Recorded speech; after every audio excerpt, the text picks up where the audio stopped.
So Dead by Daylight is currently in flames with bugs and exploits.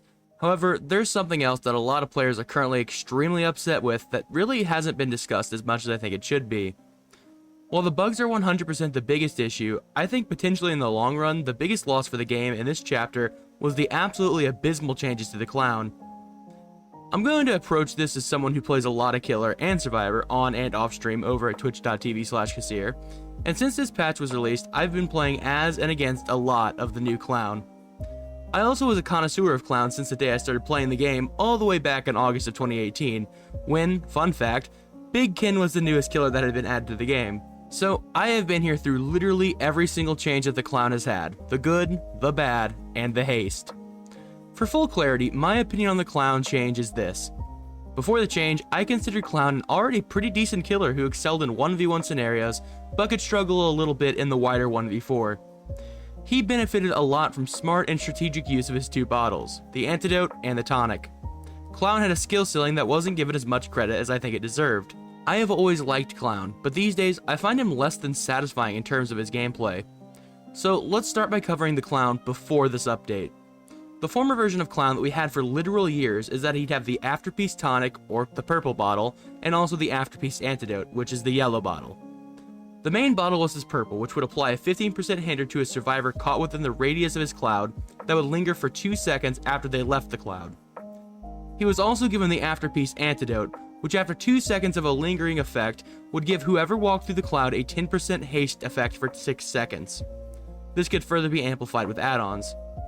What this did was allow the clown to use a combination of his bottles to get a significant speed differential between himself and the survivor, leading to extremely quick hits. Like I mentioned earlier, Clown struggled quite a bit in his 1v4 overall. Really fast, I want to explain how DbD killers are usually designed. You have killers made for the 1v4 and ones designed for the 1v1. In my opinion, killers like Hag, Plague, Pig, Legion, and some others focus more so on the 1v4 version of Dead by Daylight. These killers could struggle a little bit more in chase, but usually have enough slowdown in their kit to drag the survivor's momentum to a halt. On the other hand, Deathslinger, Chucky, Spirit, and, other killers, and of course, Clown, are all focused on the 1v1.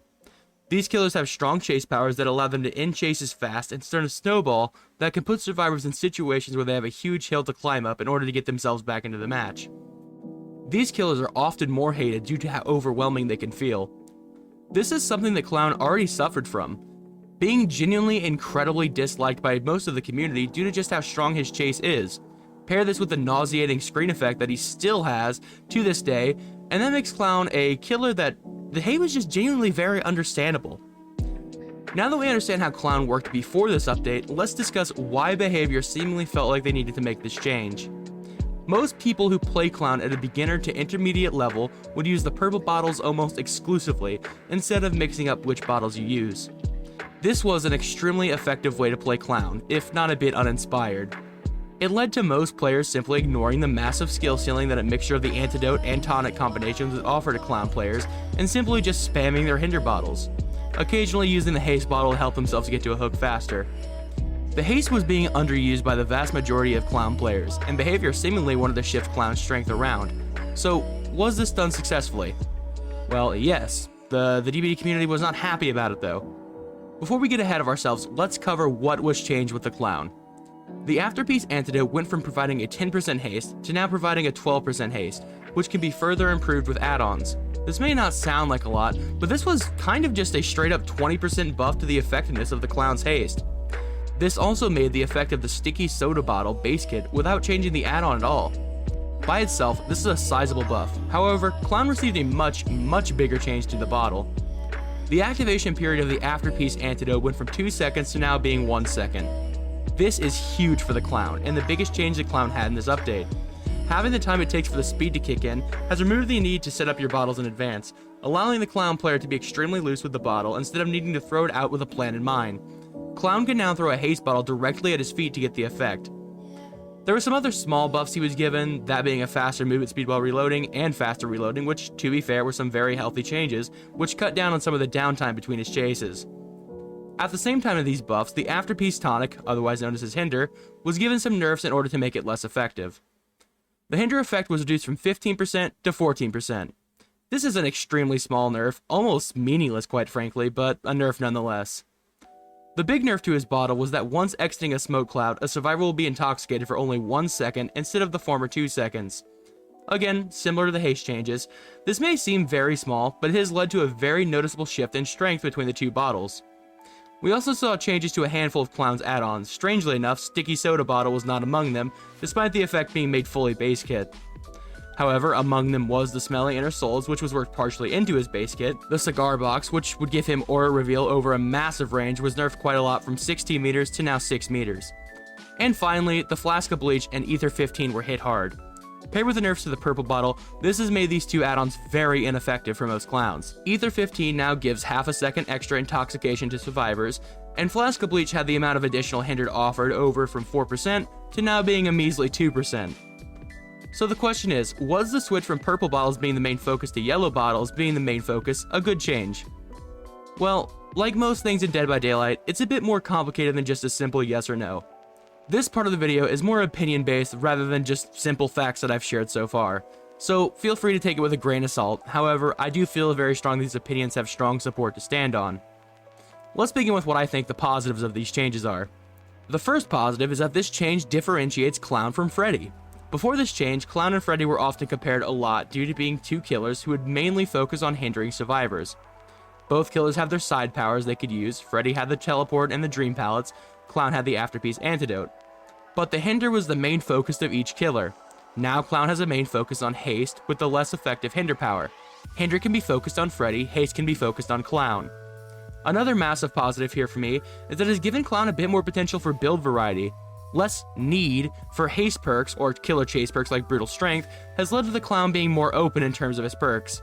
Now, to be fair, Disillusion has kind of just replaced Brutal Strength for me for Clown now, but that's a topic for a different time. And finally, it's just really more fun to move extremely fast. It does a lot for my monkey brain to just almost constantly have a huge amount of haste. Moving at the speed of sound as the drunken, coughing old man is just kind of surreal and incredibly goofy in an extremely goofy game. Unfortunately though, this is kind of just where the positives end. In an attempt to cleanly fix the issue they identified, all behavior had done was shift the spam hindered bottles to now simply spam haste bottles.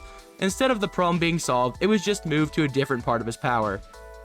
Judging by community reaction as well, it didn't help with the negative connotation that he already had. I would argue that it made more people dislike him. Now, this is just my theory and I'm mostly joking here, but it's like behavior decided to buff Clown to get the heat off of Kaneki.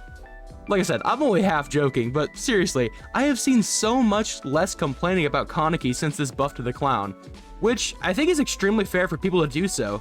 Killer mains, me included, constantly complain about survivors playing in boring ways, pre-dropping or holding W. These changes to the Clown now leave survivors in a position where the only option they have to do is these two playstyles that literally nobody likes.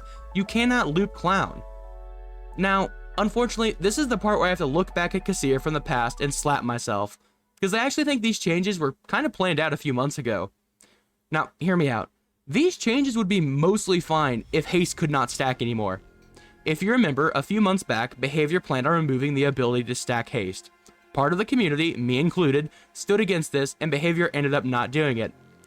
Unfortunately, I do think in the long run, it would have been better off if haste stacking had been removed.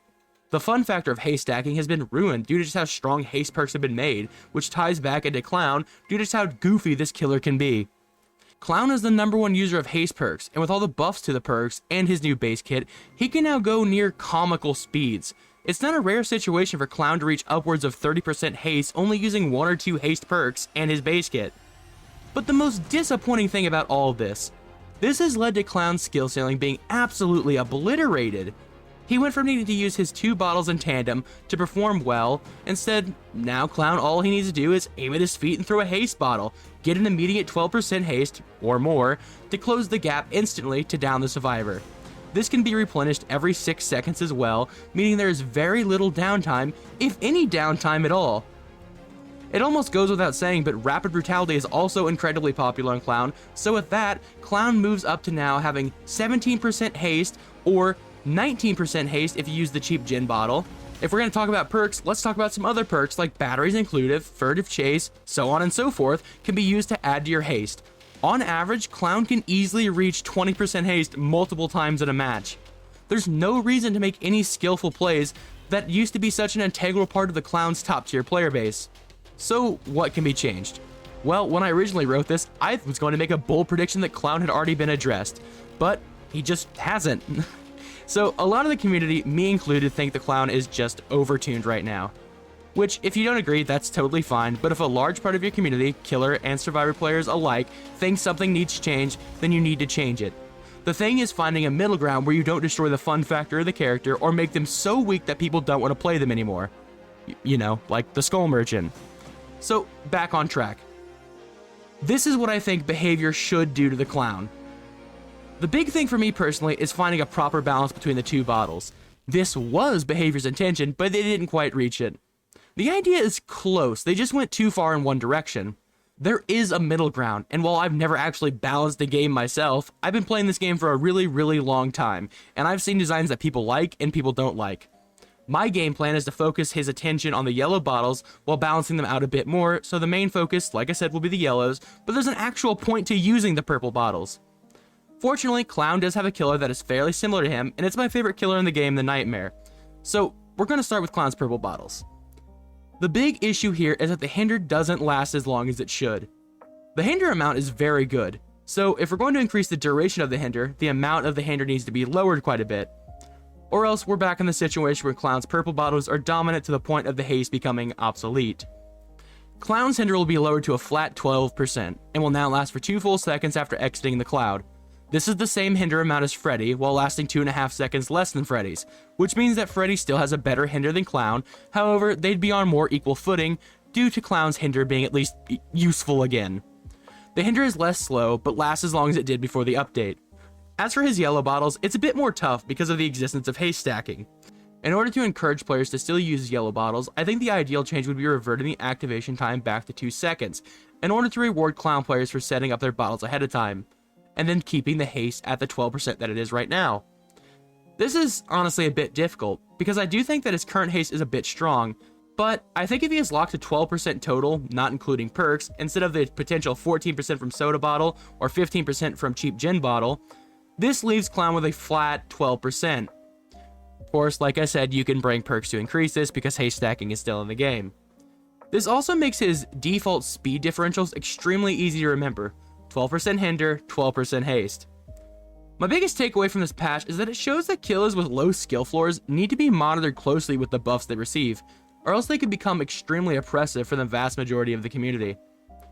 While behavior has made some questionable decisions recently, and this patch has been received extremely poorly, I do have faith in them to fix some of the mistakes that came with this update. Killers have been changed in bad ways in the past, and it'll almost certainly happen again. What matters is how quick the balance team is to address and alleviate the issues. With that though, I'm going to wrap this up. If you enjoyed the video, you can support me by leaving a like. If you really enjoyed the video, you can subscribe to catch the next one. My community Discord server and Twitch channel where I stream a lot, are both linked in the description. My name is Kasir, and I hope I'll see you next time. Bye bye.